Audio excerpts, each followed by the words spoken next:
Green tea குடித்தா fat கரையுமா, இல்லைனா இது ஒரு மார்க்கெட்டிங் ட்ரிக்கா? இன்னும் இது தெரியாமல் நிறைய பேர் பேக்கெட்டாக க்ரீன் டீயை வாங்கி நான் வெயிட் லாஸ் பண்ணுறேன்னு குடிச்சு. ஸோ இதை தெரிஞ்சுக்கிறதுக்கு முன்னாடி இந்த மாதிரி எளிமையான நியூட்ரிஷன் டிப்ஸை நீங்கள் டெய்லி தெரிஞ்சுக்கணுன்னா மறக்காமல் எனக்கு ஒரு ஃபாலோ மட்டும் தட்டி விடுங்க.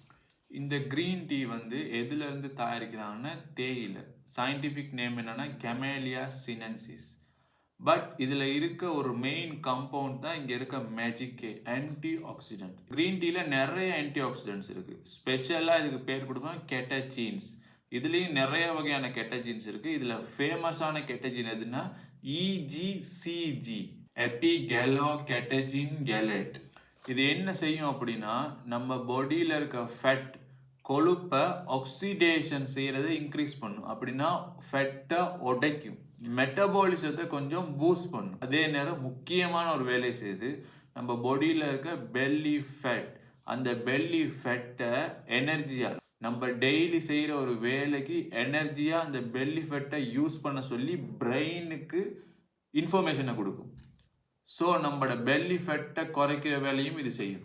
சேம் டைம் இதில் கொஞ்சம் கெஃபைன் இருக்குது. இந்த கெஃபைன் வந்து நம்மளோட எனர்ஜியை லிட்டில் பிட்டாக கூட்டும், கொஞ்சமாக கூட்டும். அதே நேரம் ஃபெட்டை வந்து எரிக்கிறது, பேர்ன் பண்ணுறதுக்கு கொஞ்சம் ஹெல்ப் பண்ணும். பட் ப்ராப்ளம் என்னென்னா இந்த க்ரீன் டீ தனியாக எந்த விதமான பெனிஃபிட்டையும் உடம்புல செய்யாது. இது வந்து ஒரு சப்போர்ட்டிங் டூல். உதாரணத்துக்கு நம்ம ஃபெட் லாஸ் பண்ணுறதுக்காக கலோரி வந்து அளவாக சாப்பிட்றோம், ஒழுங்காக ஒர்க் அவுட் பண்ணுறோம், ஒழுங்காக ஸ்லீப் பண்ணுறோம், நம்ம ஒரு வேலையை செஞ்சுக்கிட்டு இருக்கோம். இன்னும் பெட்டராக செய்கிறதுக்கு நமக்கு சப்போர்ட் பண்ணுற ஒரு டூலாக தான் நம்ம க்ரீன் டீயை யூஸ் பண்ணலாமே தவிர க்ரீன் டீயை மட்டும் நம்ம ஃபெட் லாஸுக்கு நம்பி குடித்தா ஒரு நாள் ஃபெட் லாஸ் ஆகாது.